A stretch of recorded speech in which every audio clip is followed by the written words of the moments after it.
Quand l'amour devient une dette à rembourser. Savez-vous à quoi ressemble la vie quand on survit avec 1200 € par mois à deux? Aux pâtes tous les soirs, aux factures qu'on repousse au mois suivant, aux disputes muettes devant le frigo vide. Mais surtout, savez-vous à quoi ressemble un homme quand il se noie dans ses échecs et qu'il aperçoit enfin une bouée de sauvetage? Moi, je l'ai découvert un jeudi soir de février, quand Karim a levé les yeux de ses dossiers de demande de crédit refusés et m'a dit « Lina, j'ai trouvé la solution à tous nos problèmes. » Mon sang s'est glacé. Pas parce que j'avais peur de sa solution. J'étais trop épuisé pour avoir peur.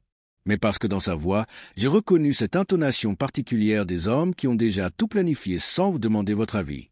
Notre studio de 25 mètres carrés à Aubervilliers empestait l'humidité et les raies brisées.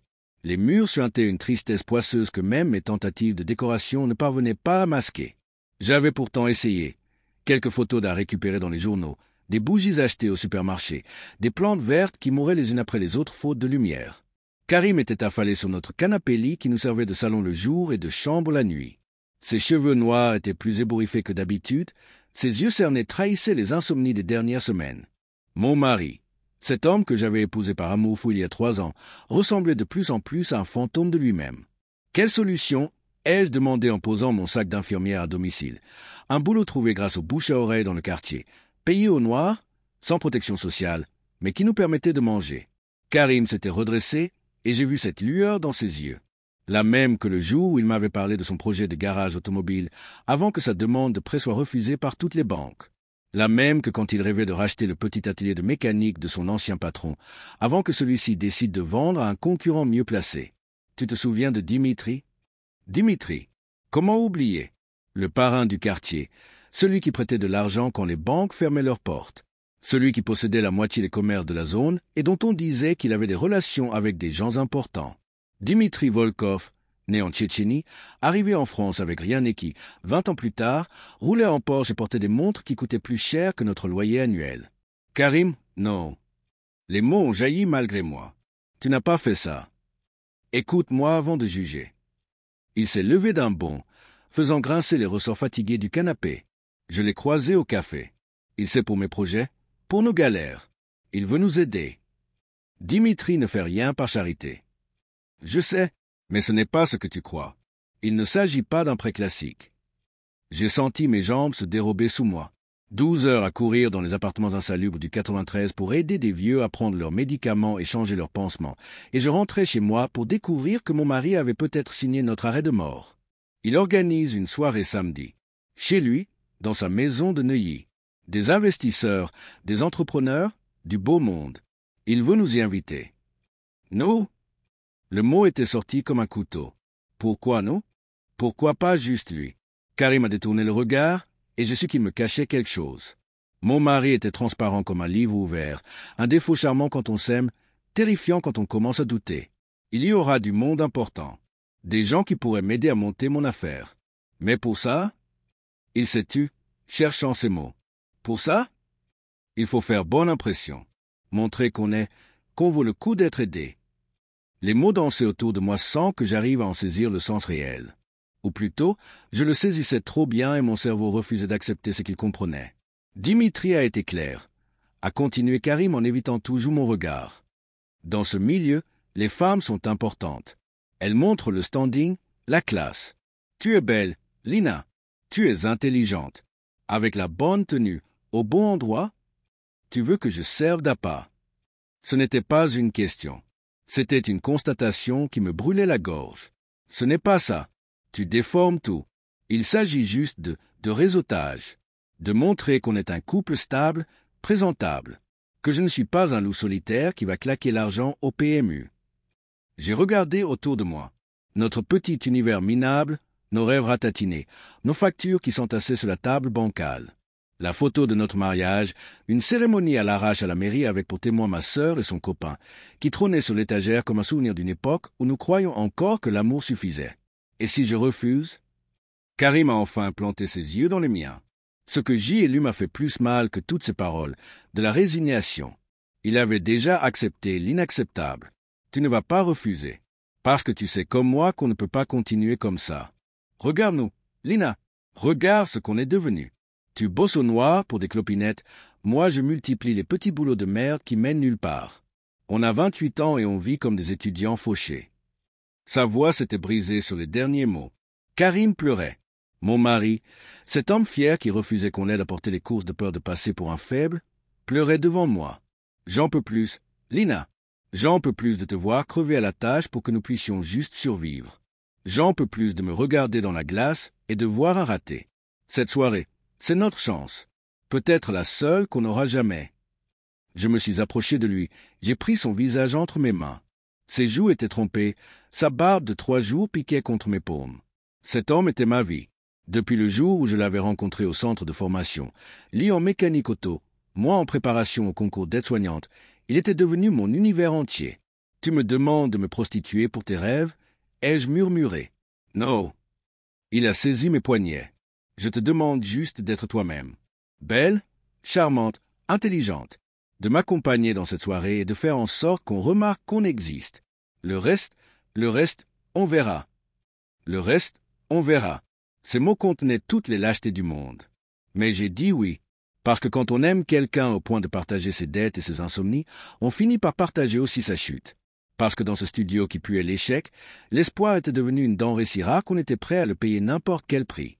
Cette nuit-là, Karim s'est endormi la tête sur mon épaule, apaisé pour la première fois depuis des semaines. Moi, j'ai fixé le plafond en écoutant les sirènes au loin et le bruit des trains qui passaient toutes les 20 minutes. Dans l'obscurité, j'ai compris que ma vie venait de basculer. Le lendemain, Karim était déjà parti quand je me suis réveillé. Un mot griffonné à la hâte m'apprenait qu'il était allé régler les détails avec Dimitri. Les détails, comme si ma dignité était un détail administratif à finaliser. J'ai passé la journée dans un état second.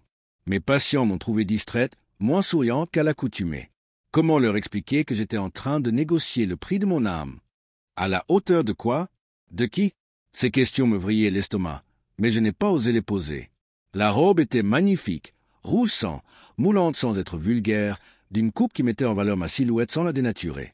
Elle avait dû coûter une fortune. Les chaussures assorties, le sac à main, même la lingerie, tout avait été pensé, choisi, calculé. Il a bon goût, ai-je commenté en examinant l'étiquette d'une grande maison de couture. Il connaît son milieu, a répondu Karim. Il sait ce qui marche. Ce qui marche, comme un produit qu'on teste sur le marché. Le samedi soir, un chauffeur est venu nous chercher.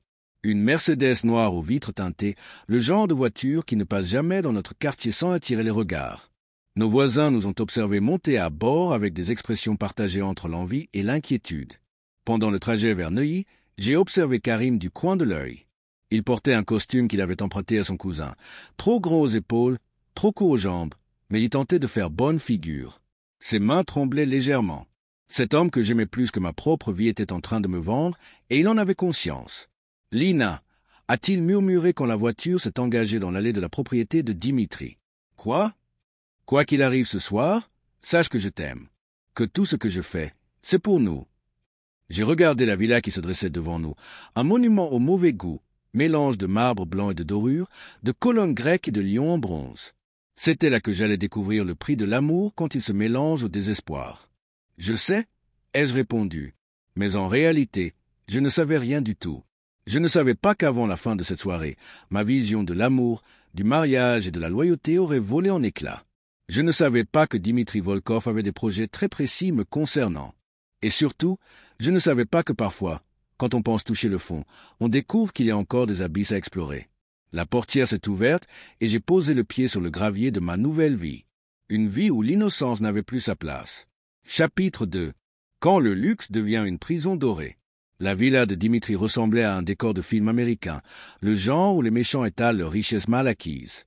Marbre partout, lustre en cristal, escalier à double révolution qui menait vers un étage aux allures de palais. L'air sentait le parfum cher et les cigares cubains.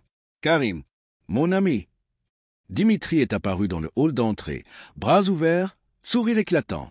La cinquantaine élégante, cheveux gris parfaitement coiffés, costume sur mesure qui devait coûter plus cher que notre loyer annuel. Mais c'étaient ses yeux qui me dérangeaient, trop brillants, trop calculateurs.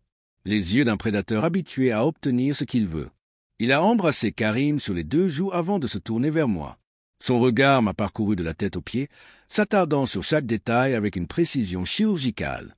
J'ai senti mes joues s'empourprer. « Et voici la belle Lina » a-t-il murmuré en prenant ma main. Ses lèvres ont effleuré mes doigts, et j'ai dû réprimer un frisson de dégoût. Karim ne m'avait pas dit à quel point tu étais saisissante. Le compliment sonnait faux, professionnel, comme un expert qui évalue un bijou avant de fixer son prix. Venez, les amis. La soirée bat son plein.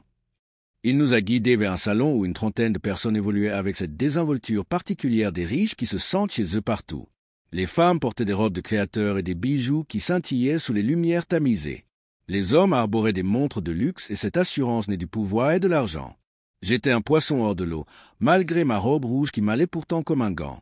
Chaque conversation que je surprenais parlait de yachts, de résidences secondaires, d'investissements dans des pays dont j'aurais eu du mal à situer la capitale. Un autre monde, une autre planète. Champagne. Un serveur en smoking nous a tendu des coupes de cristal. J'ai bu une gorgée pour me donner une contenance, mais l'alcool m'est monté directement à la tête. Je n'avais pas mangé de la journée, trop stressé. Karim semblait aussi perdu que moi, mais il tentait de masquer son malaise en hochant la tête d'un air entendu quand les hommes parlaient affaires.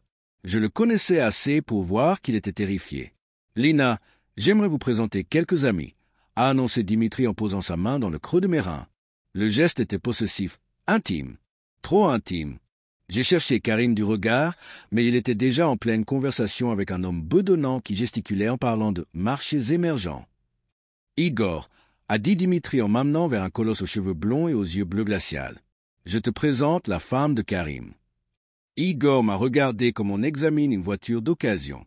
Ses yeux ont fait l'inventaire de mes atouts avec une froideur qui m'a donné la chair de poule. Il a dit quelque chose en russe à Dimitri, qui a éclaté de rire. « Igor trouve que vous avez du potentiel », m'a traduit notre hôte avec un sourire qui ne présageait rien de bon. Du potentiel, pourquoi? La question me brûlait les lèvres, mais j'avais trop peur de la réponse.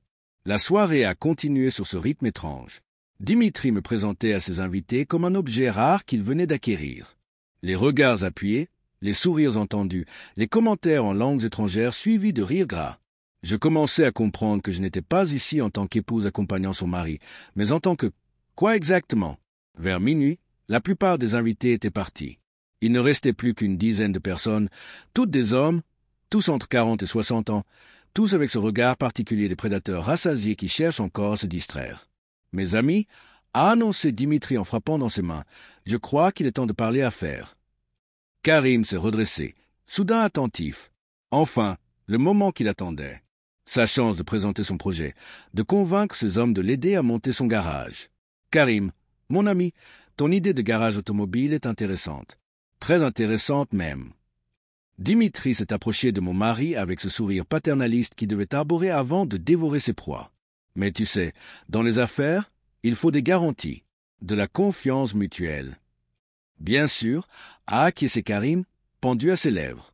J'ai une proposition à te faire. Mais d'abord, Dimitri s'est tourné vers moi. Lina, ma chère, pourriez-vous nous rejoindre? Je me suis approché, le cœur battant. Quelque chose dans l'atmosphère avait changé.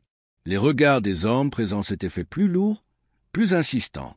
L'air semblait chargé d'électricité malsaine. « Voilà » a repris Dimitri en passant son bras autour de ma taille. « Karim, tu veux de l'argent pour ton garage. Moi, j'ai de l'argent. Mais j'ai aussi des besoins, des services que seule une femme comme Lina peut rendre. » Le monde s'est arrêté de tourner. J'ai senti mes jambes se transformer en coton, mon estomac se nouer dans un spasme douloureux. Les mots de Dimitri flottaient autour de moi sans que mon cerveau parvienne à les traiter.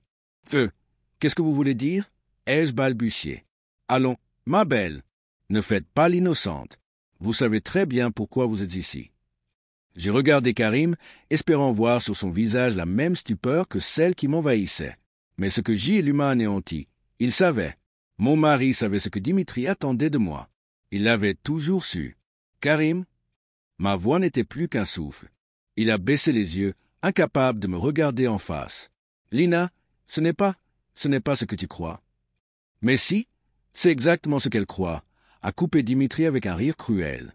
« Ton mari est venu me voir il y a une semaine, désespéré, prêt à tout pour sortir de sa misère. Et quand je lui ai expliqué mes conditions, il a accepté sans hésiter. « Mes conditions sont simples, » a continué Dimitri en resserrant son étreinte autour de ma taille. « Je finance le garage de Karim. 50 000 € pour commencer, plus les garanties bancaires nécessaires. En échange, vous devenez, comment dire, ma compagne occasionnelle. Rien de sordide, rassurez-vous. Juste quelques soirées par mois, quelques voyages d'affaires. Vous êtes belle, intelligente, vous savez vous tenir en société. J'ai besoin d'une femme comme vous à mon bras. Et dans votre lit, ai-je ajouté d'une voix blanche. Eh bien, c'est un détail qui se négociera en temps voulu. J'ai regardé autour de moi. Les autres hommes nous observaient avec cette gourmandise malsaine des voyeurs qui assistent à un spectacle interdit. Igor filmait discrètement avec son téléphone. Tout avait été planifié, orchestré, calculé. Karim, ai-je murmuré, dis-moi que tu vas refuser. Mon mari a enfin levé les yeux vers moi.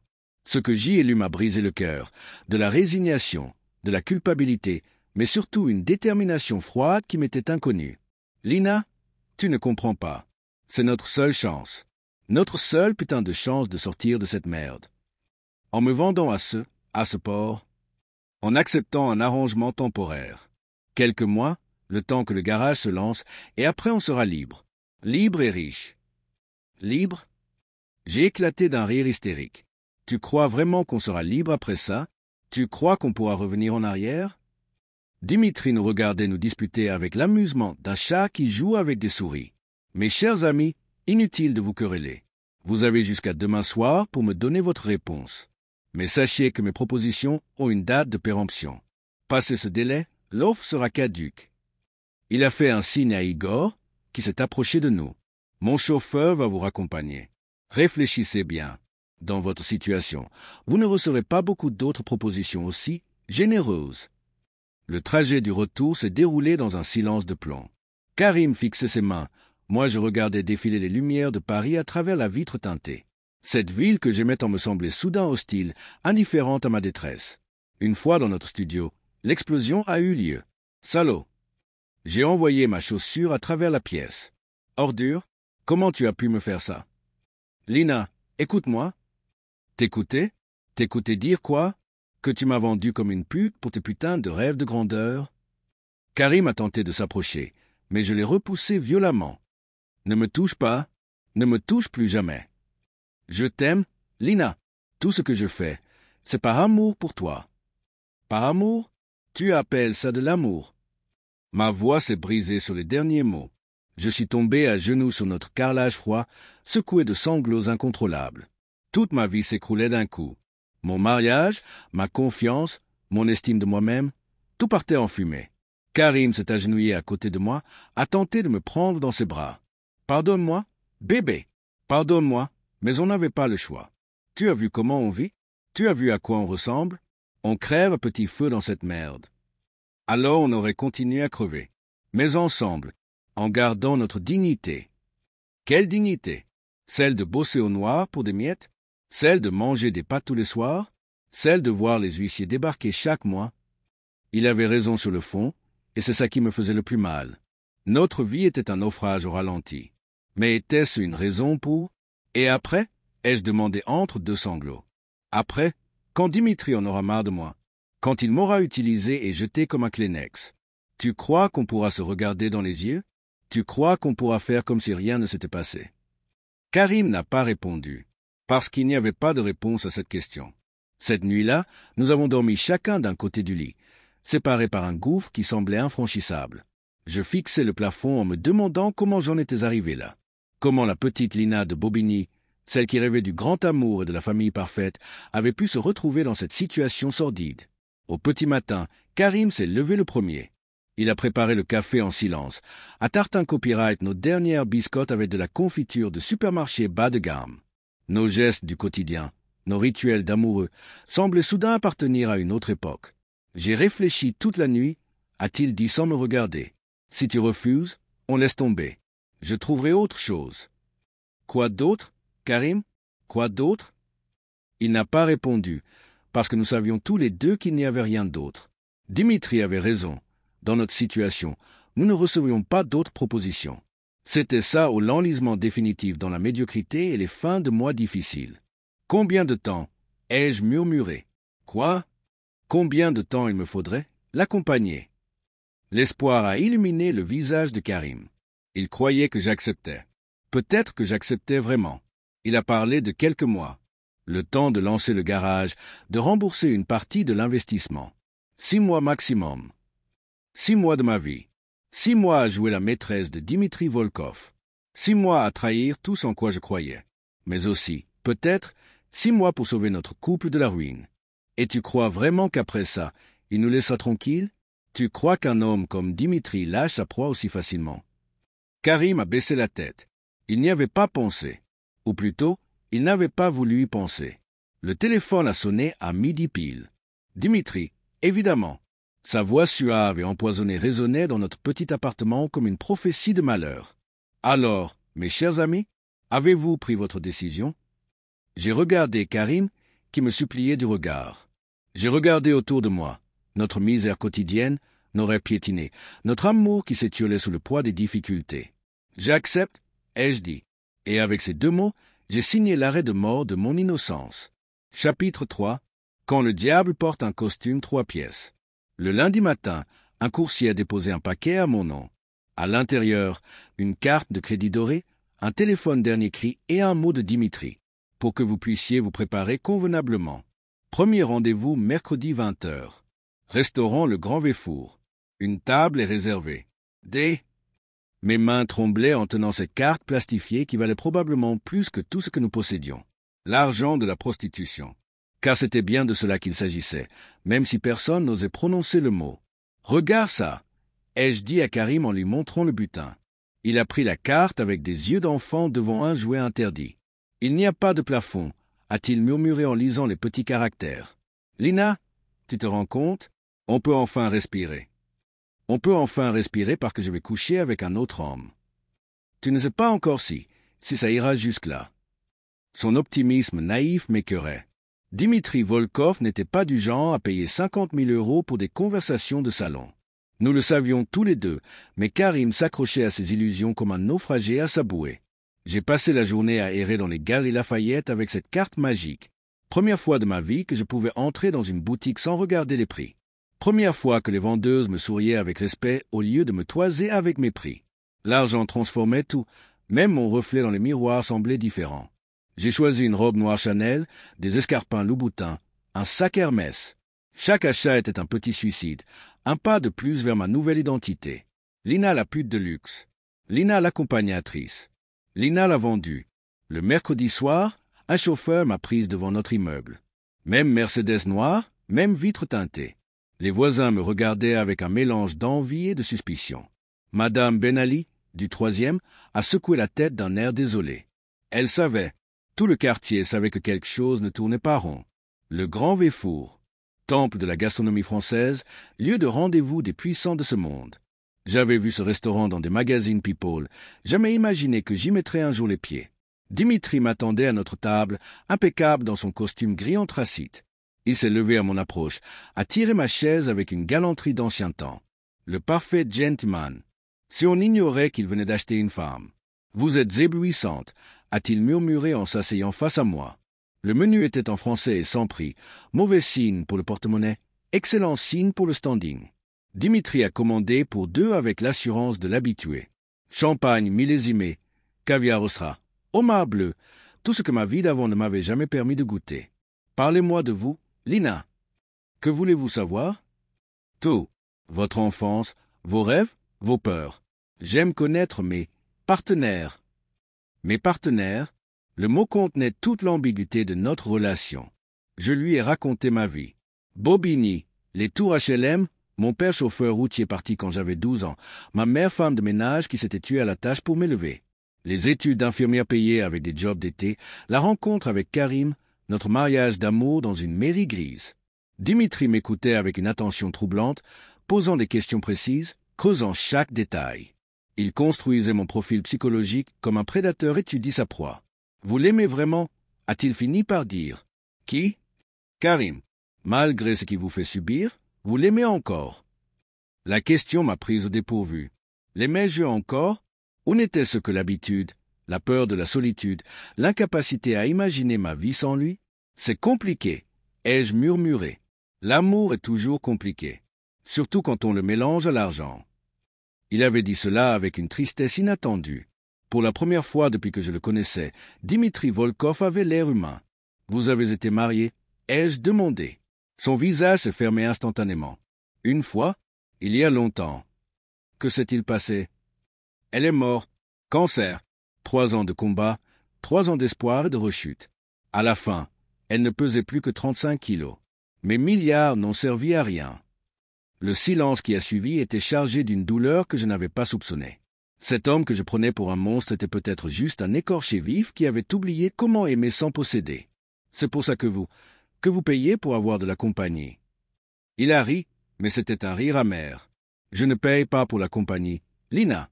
Je paye pour l'illusion. L'illusion qu'une femme belle et intelligente puisse avoir envie de passer du temps avec un vieux loup comme moi. Vous n'êtes pas si vieux. J'ai 52 ans et un cœur de pierre. Croyez-moi, je suis vieux. Le dîner s'est poursuivi dans une atmosphère étrange, mélange de tension sexuelle et de mélancolie. Dimitri était un conteur né. Il m'a raconté son arrivée en France avec 100 € en poche, ses premiers jobs dans le bâtiment, sa lente ascension dans le monde des affaires. Parfois légal, parfois moins. Toujours efficace. J'ai appris une chose dans la vie, a-t-il dit en sirotant son cognac. Tout s'achète. L'honneur, la fidélité, l'amour. Il suffit de trouver le bon prix. Et mon prix, c'était 50 000 €. Votre prix, c'était l'avenir de votre mari. Ce qui en dit long sur votre capacité d'abnégation. Nous avons quitté le restaurant vers minuit. Dans la Mercedes, Dimitri s'est installé à côté de moi, au lieu de s'asseoir face à moi. Sa cuisse touchait la mienne, sa main a trouvé la mienne. « J'aimerais vous revoir vendredi », a-t-il murmuré. Chez moi cette fois, à dîner plus intime. Son pouce caressait mes doigts avec une douceur qui contrastait avec la brutalité de la situation. « Dimitri, je sais, c'est difficile, mais vous vous y ferez. On s'habitue à tout, même au bonheur. » Au bonheur? Il appelait ça du bonheur? Et si je refuse? Vous ne refuserez pas, parce que votre mari a déjà dépensé la moitié de mes avances pour les acomptes de son local. Mon sang s'est glacé. Comment ça? Il ne vous l'a pas dit? Il a signé le bail hier matin. Un atelier rue de Belleville, 2000 mètres carrés, parfait pour son projet. Les garanties bancaires sont en cours, les premiers équipements commandés. Votre sacrifice porte déjà ses fruits. Karim avait agi dans mon dos. Sans même attendre de savoir comment s'était passé ce premier rendez-vous, il avait engagé notre avenir sur une voie sans retour. La Mercedes s'est arrêtée devant mon immeuble. Dimitri a pris mon visage entre ses mains et m'a embrassé. Pas un baiser brutal, possessif. Quelque chose de presque tendre qui m'a fait plus mal que toute la violence du monde. À vendredi, ma belle, a-t-il murmuré contre mes lèvres. Je suis monté chez moi les jambes flageolantes. Karim m'attendait, affalé devant la télé, une bière à la main. Il s'est levé en me voyant, l'air inquiet et plein d'espoir. Alors, comment ça s'est passé? Tu as signé le bail. Ce n'était pas une question. Karim a eu le bon goût de paraître gêné. Oui. L'opportunité était trop belle. Il fallait que je... Tu as signé le bail sans même savoir si j'allais survivre à cette soirée. Allons, Lina. Ce n'est qu'un dîner. Un homme courtois. Un bon repas. Je l'ai giflé. Fort. Si fort que ma peau m'a gardé l'empreinte de sa joue pendant 10 minutes. Un homme courtois qui m'a peloté dans sa voiture. Un homme courtois qui m'a invité chez lui vendredi pour un dîner plus intime. Tu sais ce que ça veut dire, Karim? Tu sais ce que ça veut dire. Mon mari s'est frotté la joue, l'air plus embêté que vraiment honteux. Écoute, chérie. Ne m'appelle pas chérie. Plus jamais. Une chérie, on ne la vend pas au premier venu. J'ai couru m'enfermer dans notre minuscule salle de bain. Sous la douche brûlante, j'ai pleuré tout ce que mon corps contenait de larmes. L'eau emportait mon maquillage, mon parfum, mais pas cette sensation poisseuse d'avoir été souillé. Quand je suis sorti, Karim avait préparé du thé et des tartines. Nos gestes de réconciliation habituels. Mais il n'y aurait plus jamais de réconciliation possible. Quelque chose s'était brisé définitivement entre nous. Le garage sera magnifique, a-t-il dit d'une voix faussement enjouée. 4 ponts élévateurs, un espace carrosserie, même un petit bureau vitré pour recevoir les clients. Tout ce dont j'ai toujours rêvé. Tant mieux pour toi. Pour nous, Lina. Tout ça, c'est pour nous. Je l'ai regardé droit dans les yeux. Cet homme que j'avais aimé plus que ma propre vie était devenu un étranger. Un étranger faible, lâche, prêt à sacrifier sa femme pour ses ambitions. Non, Karim, c'est pour toi. Moi, Je ne suis que la monnaie d'échange. Cette nuit-là, nous avons fait l'amour. Pour la dernière fois, même si nous ne le savions pas encore.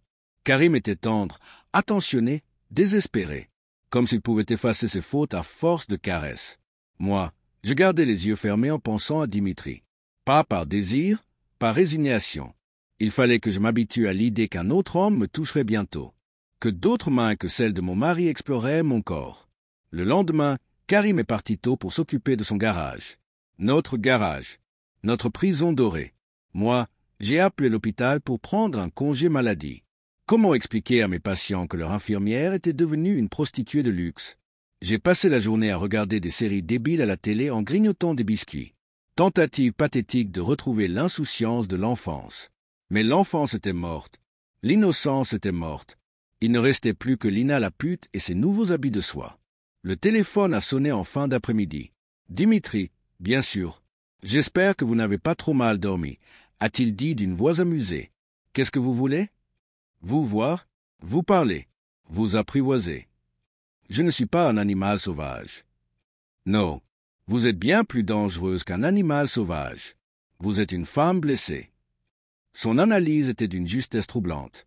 Oui, j'étais blessé, mortellement blessé. Et les femmes blessées sont capables du pire comme du meilleur. À propos de Vendée, ai-je commencé? Oui. Si on couche ensemble, vous me laisserez tranquille après? Vous laisserez Karim monter son garage et on pourra reprendre notre vie. Le silence qui a suivi était éloquent. Ma chère Lina, a-t-il fini par dire, vous croyez vraiment que ça va être aussi simple? Et j'ai compris que nous venions de nous jeter dans la gueule du loup. Un loup qui n'avait aucune intention de nous laisser repartir. Chapitre 4. Quand l'enfer prend des allures de paradis. Le vendredi soir, je me suis préparé comme une condamnée à mort s'habille pour son exécution.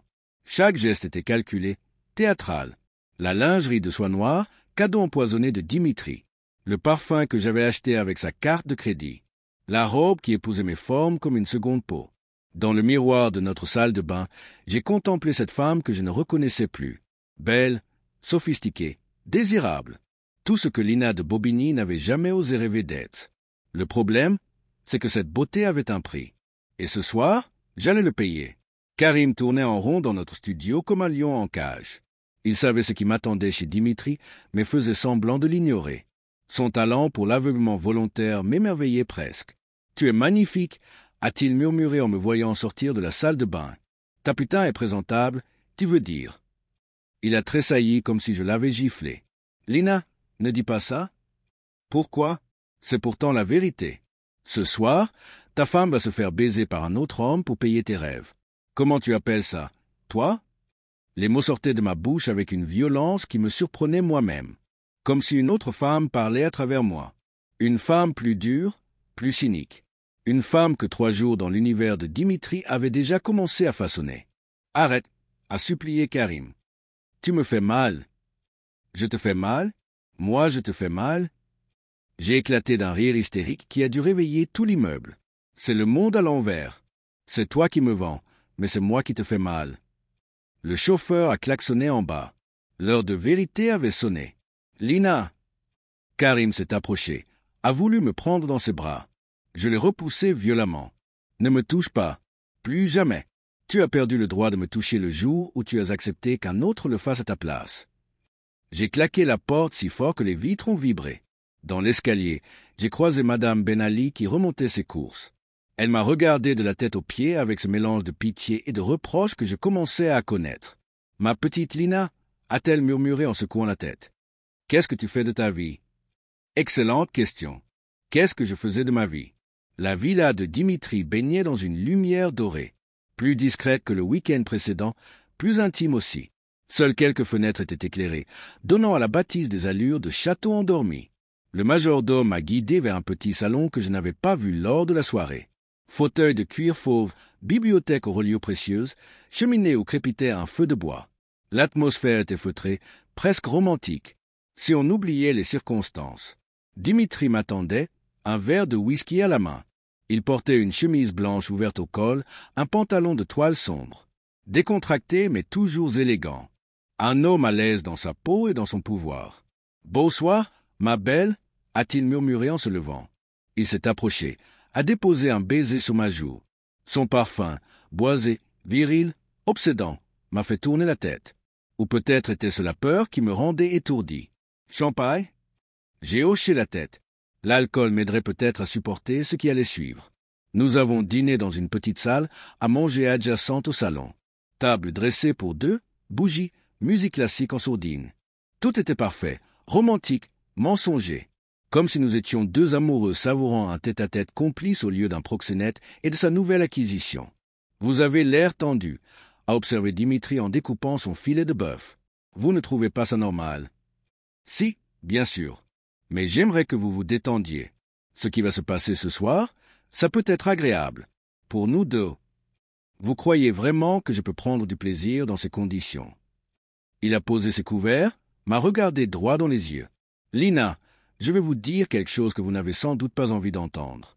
Votre mari vous a vendu, c'est vrai. Mais vous avez accepté de vous vendre. Cette différence est cruciale. Qu'est-ce que vous voulez dire? Que vous n'êtes pas une victime passive. Que quelque part, une partie de vous avait envie de découvrir ce monde.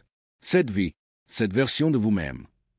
Ces paroles m'ont fait l'effet d'une gifle, parce qu'elles contenaient une part de vérité que je refusais d'admettre. Oui, il y avait en moi une fascination pour ce luxe, cette élégance, cette sensation d'être désirable et désiré. Une fascination qui me dégoûtait mais qui existait bel et bien. Vous vous trompez, ai-je murmuré sans conviction. Vraiment? Alors pourquoi portez-vous cette lingerie que j'ai choisie pour vous? Pourquoi vous êtes-vous maquillé avec tant de soin? Pourquoi buvez-vous ce champagne au lieu de me jeter votre verre au visage? Je n'avais pas de réponse. Ou plutôt, j'en avais une, mais elle me terrifiait. Le dîner s'est achevé dans un silence lourd de non-dit. Dimitri m'a tendu la main pour me raccompagner au salon. Sa paume était chaude, rassurante, troublante. « Asseyez-vous » a-t-il dit en désignant le canapé face à la cheminée. Il a pris place à côté de moi, pas trop près, respectant une distance qui me permettait de respirer. Ses gestes étaient lents, calculés, ceux d'un prédateur patient qui sait que sa proie finira par venir d'elle-même. « Parlez-moi de vos rêves » a-t-il dit. « Mes rêves » ? Oui, pas ceux de Karim. Les vôtres, ceux que vous avez mis de côté pour jouer les épouses dévouées. La question m'a prise au dépourvu. Depuis quand un homme s'intéressait-il à mes rêves? Karim ne me les demandait jamais. Pour lui, mes ambitions se résumaient à le soutenir dans les siennes. J'ai toujours voulu peindre, et je finis par avouer. Enfant, je passais des heures à dessiner. À l'école, j'étais doué. Mes profs me disaient que j'avais du talent. Mais mes parents trouvaient ça inutile.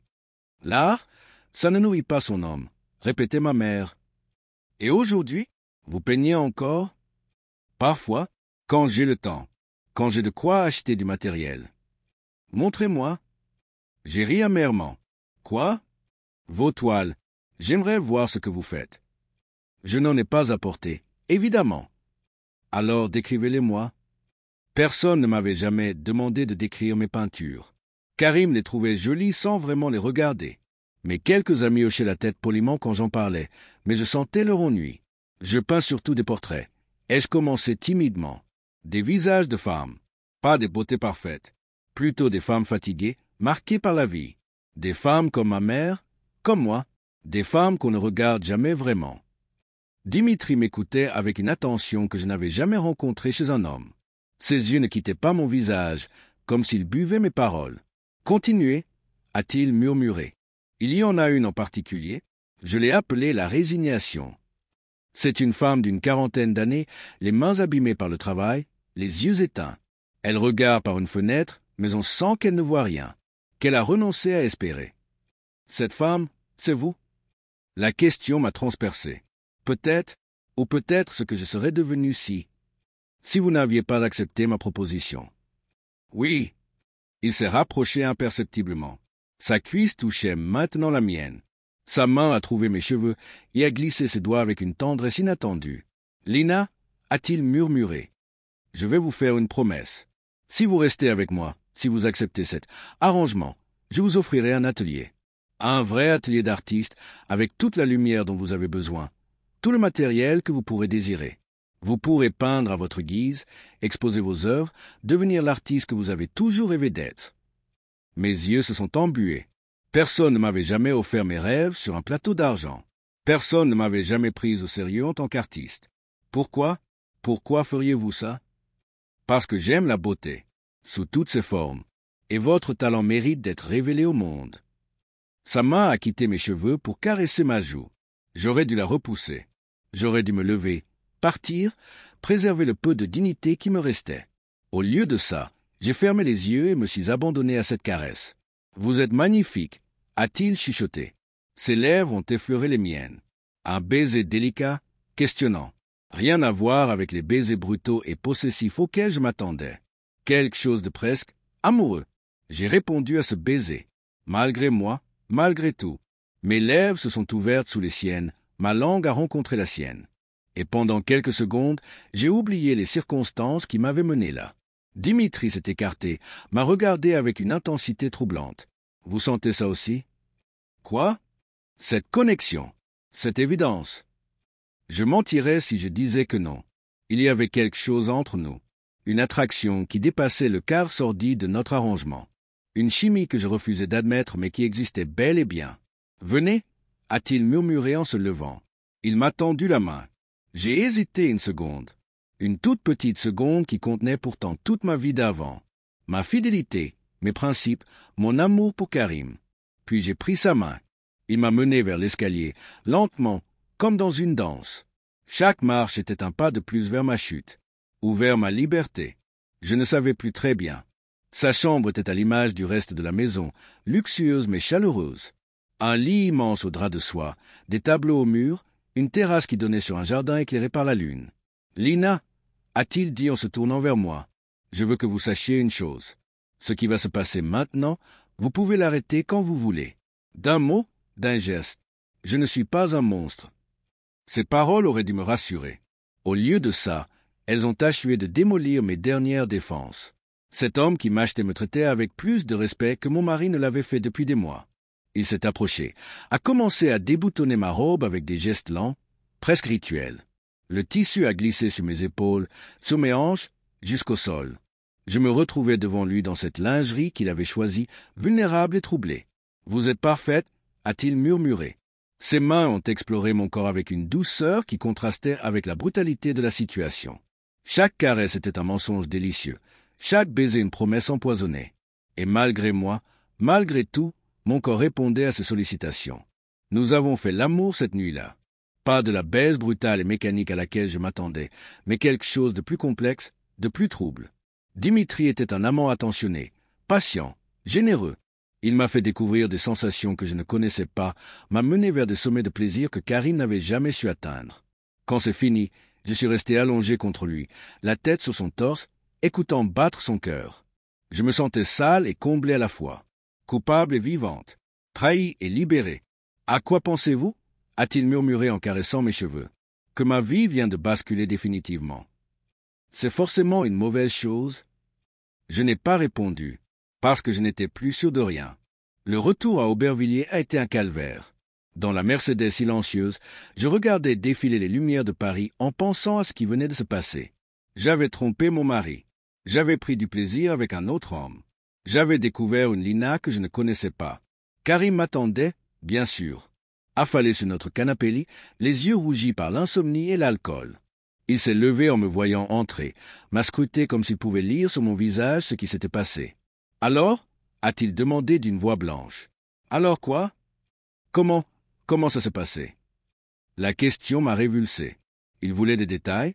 Il voulait savoir comment sa femme s'était fait baiser pour payer ses dettes. « Très bien » ai-je répondu d'un ton glacial. « Dimitri est un excellent amant, beaucoup plus doué que toi. » Karim a encaissé comme si je l'avais poignardé. Ses épaules se sont affaissées, son visage s'est décomposé. Pour la première fois depuis le début de cette histoire, il semblait réaliser l'ampleur de ce qu'il avait fait. « Lina, je... » « Quoi ? Tu regrettes ? Maintenant tu regrettes ? » J'ai éclaté d'un rire mauvais. « C'est trop tard ? Karim, beaucoup trop tard. Ta femme est devenue une pute, mais ton garage sera magnifique. J'espère que ça vaut le coup. » Cette nuit-là, nous avons dormi chacun d'un côté du lit, séparés par un océan de non-dits et de reproches. Dans l'obscurité, j'ai repensé aux bras de Dimitri, à sa tendresse inattendue, à ses promesses d'atelier et de liberté. Et j'ai réalisé avec terreur que j'avais hâte de le revoir. Chapitre 5. Quand la prison devient refuge. 3 semaines. 3 semaines que je vivais cette double vie schizophrène. Le jour, j'étais Lina la banlieusarde, infirmière en congé maladie qui traînait dans son studio minable d'Aubervilliers. Le soir, je devenais l'autre Lina, celle qui dînait dans les grands restaurants, qui portait des robes à 3000 €, qui couchait avec l'homme le plus puissant qu'elle ait jamais rencontré. Et le plus troublant dans tout ça, c'est que j'aimais cette seconde vie. J'aimais me regarder dans les miroirs de chez Cartier quand Dimitri m'achetait des bijoux. J'aimais voir les regards envieux des autres femmes quand nous entrions dans les soirées privées du tout Paris. J'aimais cette sensation de puissance que donne la beauté quand elle s'allie à l'argent. Karim, lui, sombrait petit à petit. Son garage marchait bien, très bien même. Les commandes affluaient, il avait embauché 2 mécaniciens, parlait déjà d'agrandissement. Mais le succès avait un goût amer quand on savait à quel prix il avait été acheté. Tu ne me demandes plus comment se passent mes soirées, lui ai-je fait remarquer un matin en le regardant boire son café en silence. Il a levé les yeux vers moi. Ses traits s'étaient creusés, ses cheveux grisonnaient aux tempes. À 28 ans, il avait l'air d'un homme de 40. À quoi ça servirait? Tu me dirais la vérité? Quelle vérité veux-tu entendre? Celle où tu me dis que tu le détestes, que tu fais ça uniquement pour nous, pour notre avenir, que dès que possible, tu arrêteras tout et tu reviendras vers moi. J'ai souri amèrement. Et si ce n'était pas la vérité? Il s'est figé, sa tasse à mi-chemin entre la table et ses lèvres. Qu'est-ce que tu veux dire? Et si je te disais que Dimitri me traite mieux que toi, qu'il s'intéresse à mes rêves, à mes ambitions, qu'il me fait me sentir belle, désirable, importante? Arrête! Sa voix était cassée. Et si je te disais qu'Oli, c'est incomparable, qui me fait découvrir des sensations que tu n'as jamais? Arrête! Karim s'est levé si brutalement que sa chaise est tombée. Sa tasse est fracassée sur le carrelage, éclaboussant nos pieds nus de café brûlant. Mais c'était la douleur dans ses yeux qui me brûlait le plus. Pourquoi tu me dis ça? Pourquoi tu veux me faire mal? Parce que tu m'as fait mal le premier. Parce que tu m'as vendu comme un objet. Parce que tu as sacrifié notre amour pour tes putains d'ambitions. Notre amour. Il a répété ces mots comme une prière. Il existe encore, notre amour. La question m'a scié en deux. Existait-il encore? Sous la rancune? Sous la colère? Sous cette fascination croissante pour Dimitri, y avait-il encore quelque chose qui ressemblait à de l'amour pour cet homme qui avait partagé ma vie? Je ne sais pas, ai-je murmuré. Je ne sais plus rien. Ce soir-là, Dimitri m'emmenait à l'opéra. Tosca, dans une loge privée, avec vue plongeante sur la scène et le public. Je portais une robe en velours bordeaux qui m'allait comme un gant, des diamants aux oreilles qui valaient plus que le salaire annuel d'une infirmière. « Vous êtes rayonnante », m'a dit Dimitri pendant l'entracte, en me tendant une coupe de champagne. « C'est la robe, vos cadeaux font des miracles. »« Non », a-t-il répondu en caressant ma joue. « C'est vous. Vous êtes en train de vous révéler, Lina, de devenir la femme que vous étiez destinée à être. » Ces paroles me troublaient toujours autant. Dimitri avait ce don particulier de me faire croire que notre relation tordue était en réalité une forme de libération, que me vendre à lui était le meilleur service que Karim pouvait me rendre. « Dimitri, ai-je commencé, hésitante. Oui, l'atelier dont vous m'avez parlé. Vous le pensiez vraiment? » Son sourire s'est élargi. « Bien sûr. D'ailleurs, j'en ai visité un hier. Dans le Marais, au dernier étage d'un immeuble du XVIIe siècle. Verrière plein nord, parquet ancien, vue sur les toits de Paris. Qu'en dites-vous? Mon cœur s'est emballé. Un atelier, un vrai atelier d'artiste. De quoi peindre dans de vraies conditions, exposer mes œuvres, peut-être même en vivre un jour. Vous feriez vraiment ça pour moi? Pour nous, Lina, parce que votre bonheur fait le mien. Il a pris ma main, l'a portée à ses lèvres. Dans la pénombre de la loge, avec la musique de Puccini qui montait de la scène, j'ai eu l'impression de vivre un rêve. Un rêve trouble et dangereux, mais un rêve quand même. Il y a autre chose, a-t-il murmuré. J'organise une exposition privée le mois prochain. Des collectionneurs, des galeristes, du beau monde. J'aimerais y présenter quelques-unes de vos toiles. J'ai failli m'étrangler avec mon champagne. Mes toiles? Mais vous ne les avez jamais vues. Détrompez-vous. J'ai envoyé quelqu'un les chercher chez vous hier pendant que vous étiez sorti. Un frisson glacé m'a parcouru. Comment ça? Quelqu'un les cherchait. Vous êtes entré chez moi? J'ai mes moyens. Ne vous inquiétez pas, rien n'a été abîmé. Karim n'était pas là, et mon employé a été très discret. L'idée que des inconnus aient fouillé notre appartement me révulsait.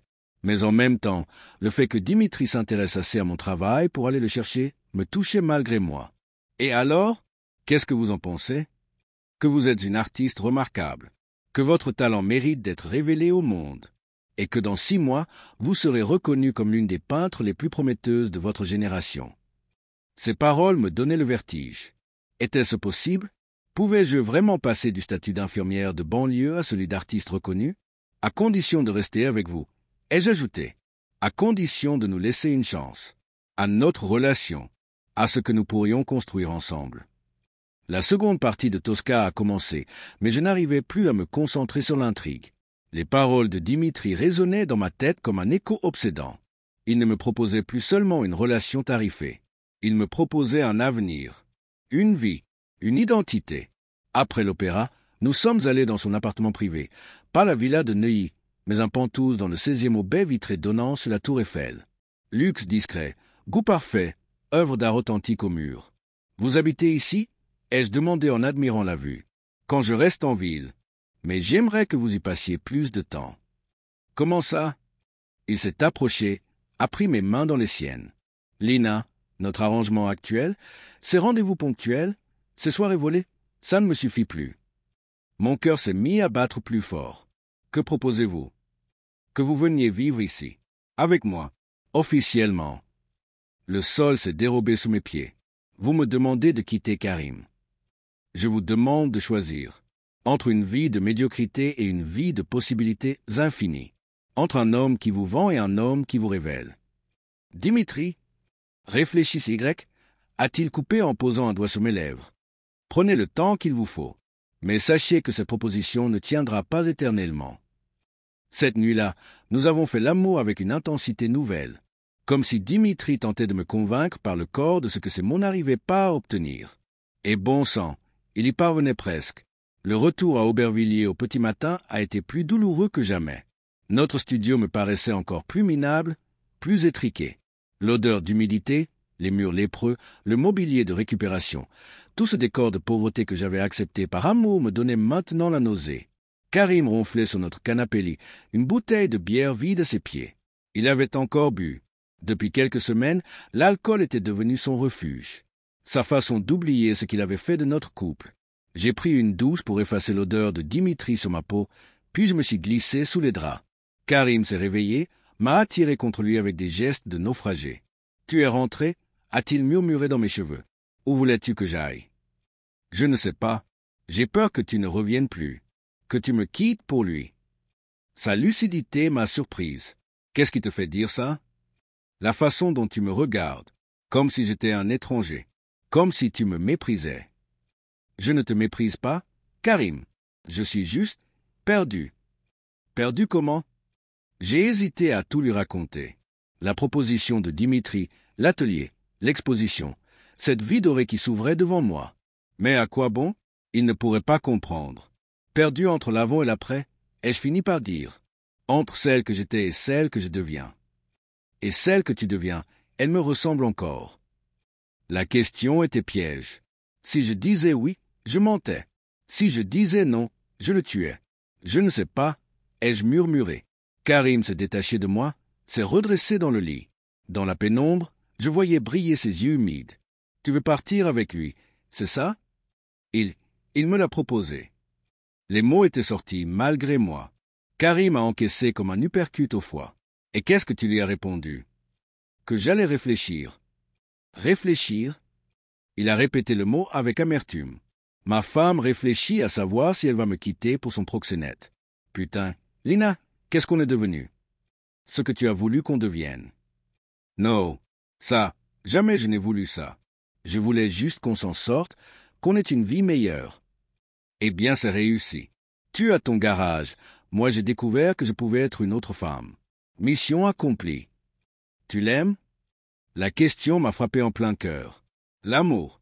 Ce mot que nous n'osions plus prononcer, ni l'un ni l'autre. Je ne sais pas ce que je ressens pour lui, ai-je avoué, mais je sais ce que je ne ressens plus pour toi. Karim a pleuré cette nuit-là. Des sanglots silencieux qui m'ont brisé le cœur. J'avais envie de le consoler, de lui dire que tout n'était pas perdu, que nous pouvions peut-être nous reconstruire. Mais ce serait mentir, Quelque chose s'était irrémédiablement cassé entre nous. Le lendemain matin, une livraison m'attendait. Un carton énorme avec à l'intérieur tout le matériel de peinture dont une artiste peut rêver. Toile vierge, pinceaux de toute taille, tubes de couleurs par dizaines. Et un petit mot de Dimitri pour que vous puissiez commencer à préparer l'exposition. L'atelier sera prêt dans une semaine. Karim regardait ce trésor étalé sur notre table avec des yeux écarquillés. Combien ça coûte, tout ça? Plus que ce que nous gagnons en 6 mois. Il t'offre vraiment tout ça? Il m'offre une carrière, une reconnaissance, une vie d'artiste. Et moi, qu'est-ce que je t'offre? J'ai regardé autour de moi. Notre studio miteux, notre vie étriquée, nos rêves rabougris. L'amour, ai-je fini par dire. Ça suffit encore? La question a flotté entre nous comme un parfum de fin du monde. Parce que nous connaissions tous les deux la réponse. Et cette réponse nous terrifiait. Chapitre 6. Quand l'artiste naît de ses cendres. L'atelier de Dimitri était tout ce qu'il avait promis et plus encore. 80 mètres carrés baignés de lumière naturelle, parquet de chêne patiné par les siècles, murs blancs immaculés attendant d'être habillés de mes créations. De la fenêtre, on voyait Notre-Dame se dresser dans le ciel de Paris comme une promesse d'éternité. Alors, Dimitri se tenait dans l'embrasure de la porte, sourire aux lèvres, observant ma réaction avec la satisfaction d'un homme qui sait qu'il vient de marquer un point décisif. Je ne trouvais pas mes mots. Toute ma vie, j'avais peint dans des coins sombres, la cuisine de mes parents, un réduit au fond de notre studio. Et là, j'avais un vrai atelier d'artiste. Le genre d'espace dont rêvent les étudiants des beaux-arts. C'est parfait, ai-je balbutié. Parfait pour la future star de l'art contemporain parisien, a-t-il répondu en s'approchant de moi. Il a posé ses mains sur mes épaules, m'a embrassé dans le cou. Son geste était possessif, mais j'étais trop ému pour m'en offusquer. Cet homme venait de m'offrir mes rêves sur un plateau d'argent. Comment résister? L'exposition a lieu dans 3 semaines, a-t-il murmuré contre ma peau. Vous pensez pouvoir être prête? 3 semaines? Mais c'est impossible. Il me faut au moins 2 mois pour... Lina! Sa voix s'était durcie. Quand je dis 3 semaines, c'est 3 semaines. Mes invités ne reportent pas leurs agendas. Vous vous adapterez. Le ton autoritaire m'a rappelé qui était vraiment Dimitri. Pas seulement l'amant attentionné ou le mécène généreux. Un homme habitué à ce qu'on lui obéisse. Un prédateur qui savait parfaitement comment manipuler ses proies. Bien sûr, ai-je murmuré. 3 semaines. J'ai passé les jours suivants dans cet atelier comme une possédée. 15 heures par jour, les mains couvertes de peinture, les cheveux n'importe comment, ne rentrant à Aubervilliers que pour dormir quelques heures. Karim et moi nous croisions comme des fantômes. Lui partait tôt au garage, moi je filais à l'atelier. Nous ne nous parlions plus. À quoi bon? Mes nouvelles toiles étaient différentes de tout ce que j'avais fait avant. Plus sombres, plus violentes, plus vraies aussi. Je peignais ma colère, ma culpabilité, ma fascination pour ce monde dans lequel je m'enlisais. Des femmes au visage déformé par la douleur, des corps nus et vulnérables, des regards perdus dans des miroirs brisés. Magnifique, commentait Dimitri lors de ses visites quotidiennes. Vous sublimez votre souffrance. C'est exactement ce que recherchent les collectionneurs aujourd'hui. Ma souffrance comme produit marketing. L'idée m'écœurait et me fascinait à la fois. Un soir, alors que je terminais une toile particulièrement éprouvante, une femme enchaînée qui se regardait dans un miroir doré, j'ai entendu des pas dans l'escalier. Des pas que je reconnaissais entre mille. Karim est apparu dans l'embrasure, essoufflé d'avoir monté les 5 étages. Il portait sa combinaison de travail tachée de cambouis, ses cheveux étaient ébouriffés. Il avait l'air d'un intrus dans ce temple de l'art. Comment tu m'as trouvé? J'ai suivi la Mercedes. Le chauffeur de ton, de Dimitri, il t'a emmené ici ce matin. Il regardait autour de lui avec des yeux écarquillés, comme un gosse dans un magasin de jouets. Putain, Lina, cet endroit, c'est dingue. Qu'est-ce que tu veux, Karim? Te parler. On ne se parle plus jamais. Parce qu'on n'a plus rien à se dire. Il s'est approché de mes toiles, les a examinées une par une. Son visage se décomposait à mesure qu'il découvrait mes nouvelles œuvres. Toute cette douleur, cette rage, cette désespérance que je crachais sur la toile. Merde, Lina, c'est ça que je t'ai fait subir? Entre autres. Il s'est arrêté devant le portrait de la femme enchaînée. C'est toi? C'est nous. Toi, moi, Dimitri. C'est cette putain de situation. Je peux encore tout arrêter, a-t-il dit soudain. Je peux rembourser Dimitri, fermer le garage, Partir avec toi. Loin de Paris, loin de tout ça. J'ai posé mon pinceau, me suis tourné vers lui. Avec quel argent? Tu as dépensé jusqu'au dernier centime. Je trouverai. Je vendrai tout s'il faut. Et après? On fera quoi? On retournera vivre dans notre studio pourri? Moi, je redeviendrai infirmier à domicile. Toi, tu chercheras un job de mécano dans un garage miteux. Si c'est le prix pour te récupérer, oui. Sa sincérité m'a ému malgré moi. Karim était prêt à sacrifier ses rêves pour sauver notre couple. Trop tard, bien sûr. Mais l'intention était là. Et mon exposition? Et ma carrière d'artiste? Tu y as pensé? Tu peux peindre partout. Lina, tu n'as pas besoin de tout ça. Il a fait un geste englobant l'atelier. Si, justement, j'en ai besoin.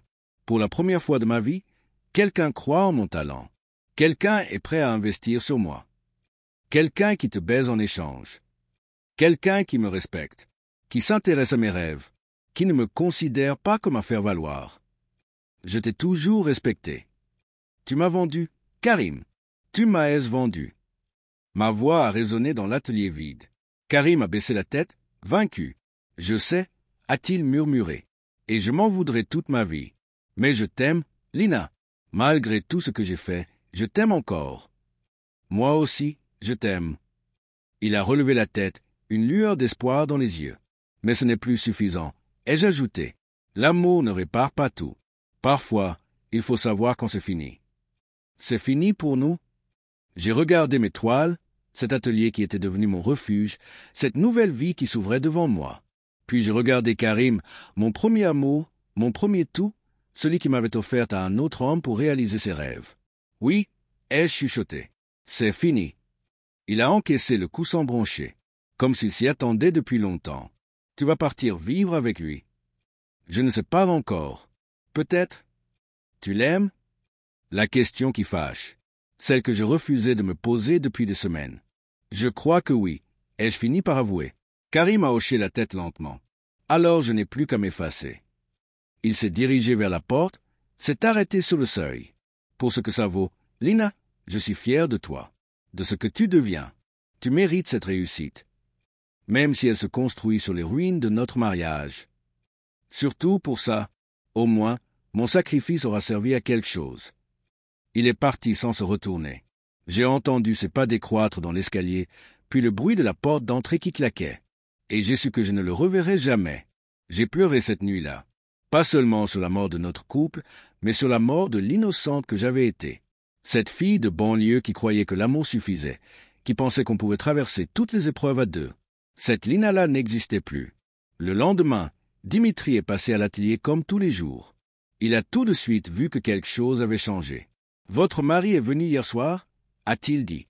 Ce n'était pas une question. « Comment vous le savez ?» J'ai mes moyens de surveillance. Qu'est-ce qu'il voulait? Me récupérer, réparer les dégâts. Et je lui ai dit que c'était trop tard. Dimitri a souri. Un sourire de victoire qui m'a donné froid dans le dos. Parfait. Cela simplifie les choses.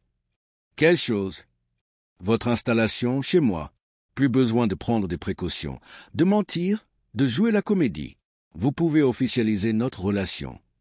Son ton était celui d'un homme qui vient de remporter une négociation difficile. J'étais le trophée, il était le vainqueur. Et si je refusais? Vous ne refuserez pas. Il s'est approché de moi, a caressé ma joue avec cette tendresse calculée que je commençais à bien connaître. Regardez autour de vous, Lina, cette vie que je vous offre, cette reconnaissance, cette liberté. Pourquoi y renonceriez-vous? Il avait raison, évidemment. Pourquoi renoncer au paradis pour retourner en enfer? L'exposition a lieu demain soir? Ai-je dit pour changer de sujet? En effet. Vous êtes prête? J'ai regardé mes 12 nouvelles toiles alignées contre les murs. 12 cris de douleur et de rage, 12 étapes de ma métamorphose. De femmes soumises à artistes reconnus, en passant par toutes les nuances de la prostitution dorée. Oui, ai-je répondu. Je suis prête. L'exposition s'est tenue dans la galerie privée de Dimitri, dans le sous-sol de sa villa de Neuilly transformée en espace culturel. Éclairage professionnel, murs blancs, parquet ciré, tout ce qu'il fallait pour mettre mes œuvres en valeur. Une cinquantaine d'invités triés sur le volet, collectionneurs, critiques d'art, galeristes, quelques people en quête de culture. Tout ce que Paris compte de prescripteurs dans le milieu artistique. Je portais une robe noire signée d'un grand couturier, des bijoux discrets mais précieux. L'artiste accompli, la maîtresse assumée. J'avais appris à jouer mon rôle. Mesdames et messieurs, a annoncé Dimitri en frappant dans ses mains, permettez-moi de vous présenter Lina Dubois et sa première exposition personnelle. Métamorphose. Les applaudissements ont fusé. J'ai souri, j'ai remercié, j'ai serré des mains. Pendant 3 heures, j'ai été le centre du monde. Mes toiles ont fait sensation. Les commentaires élogieux pleuvaient, les commandes s'accumulaient, les propositions d'exposition dans de vraies galeries se multipliaient. Extraordinaire, commentait une critique d'art influente. Cette jeune femme a un regard unique sur la condition féminine contemporaine. C'est brut, c'est fort, c'est nécessaire. Du grand art, renchérissait un collectionneur. Je prends les 3 portraits de femmes. Combien? Dimitri négociait les prix avec l'habileté d'un marchand d'art chevronné. Mes œuvres se vendaient entre 5 et 15 000 euros pièce. En une soirée, j'avais gagné plus d'argent qu'en 10 ans de salaire d'infirmière. Vous êtes lancé, m'a glissé Dimitri à l'oreille pendant que les invités admiraient mes toiles. D'ici 6 mois, vous exposez dans les plus grandes galeries de Paris. Grâce à vous. Grâce à votre talent. Moi, je n'ai fait qu'ouvrir les bonnes portes. Vers minuit, les derniers invités sont partis. Il ne restait plus que Dimitri et moi dans la galerie silencieuse. Mes toiles nous regardaient depuis les murs, témoins muets de ma transformation. Alors, a-t-il demandé, satisfaite de votre nouvelle vie? J'ai contemplé cette soirée de triomphe, cette reconnaissance tant attendue, cette sensation enivrante d'exister enfin aux yeux du monde. Oui, ai-je murmuré, entièrement satisfaite. Parfait, parce que ce n'est que le début, ma chérie, ce n'est que le début. Il m'a prise dans ses bras, m'a embrassée avec passion. Et pour la première fois depuis le début de cette histoire, j'ai répondu à son baiser sans arrière-pensée, sans culpabilité, sans regret. Lina, la banlieusarde, était morte. À sa place était née une autre femme, plus forte, plus belle, plus libre aussi. Une femme qui avait découvert le prix du succès et accepté de le payer.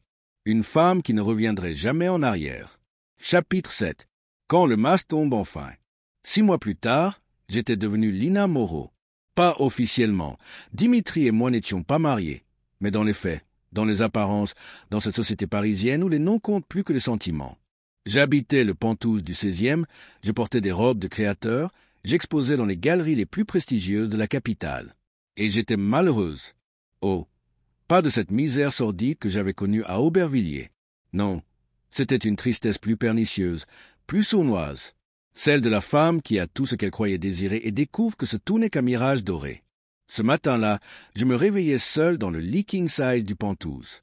Dimitri était parti tôt pour un rendez-vous d'affaires, toujours ce mystérieux rendez-vous dont il ne me parlait jamais vraiment. Sa fortune avait des sources multiples, pas tout très claires. Mais j'avais appris à ne pas poser de questions. Les journaux étaient étalés sur la table du petit déjeuner. Ma photo s'étalait en première page du supplément culture du Figaro. Lina Dubois, l'étoile montante de l'art contemporain. L'article était élogieux, me présentant comme un regard neuf sur la condition féminine, une artiste authentique qui puise dans ses blessures pour créer la beauté. Si seulement il savait d'où venaient vraiment ces blessures. Mon téléphone a vibré. Un message de mon galeriste, 3 nouvelles commandes, une proposition d'exposition à New York, une interview pour Art Press. Ma cote montait. Mon nom circulait dans le milieu. J'étais en passe de devenir ce que tout artiste rêve d'être, reconnu, respecté, recherché. Alors pourquoi avais-je envie de pleurer? J'ai enfilé un jogging, du Stella McCartney. Bien sûr, même pour faire du sport, je devais être à la hauteur de mon nouveau statut, et je suis parti courir au bois de Boulogne. La course était devenue ma soupape, le seul moment où j'échappais à ce personnage que j'avais construit. Au détour d'une allée, je l'ai vu. Karim était assis sur un banc, un gobelet de café à la main, les yeux perdus dans le vague. Il avait maigri, ses cheveux avaient grisonné. À 29 ans, il en paraissait 40. Mais c'était bien lui, mon ex-mari, l'homme qui m'avait vendu et que j'avais quitté pour construire cette nouvelle existence. Nos regards se sont croisés. Une seconde de stupeur, puis une gêne immense. Que se dit-on après 6 mois de silence? Après tant de mensonges et de trahisons? Salut, Lina. Salut. Je me suis assise à côté de lui, gardant une distance prudente. Nous regardions les joggers passer, les familles promenaient leurs chiens, la vie ordinaire de gens ordinaires qui ne se doutaient pas que 2 fantômes de leur passé se retrouvaient sur ce banc. J'ai vu l'article dans le journal a-t-il fini par dire « Ah, tu as réussi. Tu as eu ce que tu voulais. » Oui. Le silence s'est installé de nouveau, lourd, pesant, chargé de non-dits. « Et toi ?» ai-je fini par demander. « Le garage ?»« Ça marche bien. Très bien même. J'ai 5 employés maintenant. On ne suffit plus à la demande. »« Tant mieux. »« Ouais, tant mieux. » Sa voix était amère. Le succès avait un goût de cendre quand on savait comment il avait été obtenu. « Tu es heureuse ?» a-t-il demandé soudain. La question que je redoutais, celle que je me posais chaque matin en me regardant dans le miroir de ma salle de bain en marbre. Je ne sais pas, ai-je avoué. Je croyais que oui. J'ai tout ce dont j'ai toujours rêvé. La reconnaissance, l'argent, la belle vie. Mais j'ai l'impression d'être devenu quelqu'un d'autre. Quelqu'un que je ne reconnais plus. Karim a ri amèrement. Bienvenue au club. Moi non plus. Je ne me reconnais plus. Le type qui a vendu sa femme pour un garage, tu crois que c'est moi ça? Pourtant tu l'as fait. Oui, et je le regrette chaque jour de ma putain de vie. Il s'est tourné vers moi et j'ai vu dans ses yeux cette douleur que je connaissais bien, la même que celle qui me rongeait de l'intérieur. Lina, Karim, non, n'aggrave pas les choses. Je veux juste dire que je sais. Je sais ce que j'ai fait. Je sais que je t'ai poussé vers lui. Et je sais que maintenant, tu es piégé. Piégé? Tu crois que Dimitri va te laisser partir? Tu crois qu'un homme comme lui renonce à ses jouets? Ces paroles ont réveillé une angoisse sourde que je tentais d'ignorer depuis des semaines. Les questions que je n'osais pas me poser, les signes que je refusais de voir. De quoi tu parles? Il t'a isolé, Lina, de ta famille, de tes amis, de ton ancienne vie. Tu ne fréquentes plus que son monde, ses relations. Tu dépends entièrement de lui. C'est faux. J'ai ma carrière, mon indépendance financière, une carrière qu'il t'a offerte, des ventes organisées par ses relations. Tu crois vraiment que ton succès est uniquement dû à ton talent? Ces mots me faisaient l'effet de coups de poignard, parce qu'ils résonnaient avec mes propres doutes, mes propres angoisses. Même si c'était vrai, ai-je murmuré, qu'est-ce que ça changerait? Je ne peux plus revenir en arrière. Si, tu peux, il suffit de le vouloir. Et faire quoi? Redevenir infirmière? Revivre dans un studio minable? Être libre? Le mot a flotté entre nous comme une promesse impossible. Libre? Quand avais-je été libre pour la dernière fois? Avant Dimitri? Avant Karim? Avais-je jamais été vraiment libre? Je ne sais plus ce que ça veut dire, ai-je avoué. Moi non plus, mais on pourrait l'apprendre ensemble. J'ai levé les yeux vers lui, surprise. Ensemble? Je sais que notre histoire est finie. Je sais que je ne mérite pas ton pardon. Mais on pourrait s'entraider, pour sortir de ce merdier, pour redevenir humain. L'idée était tentante, terriblement tentante. Retrouver Karim, non pas comme amant, mais comme complice dans la fuite.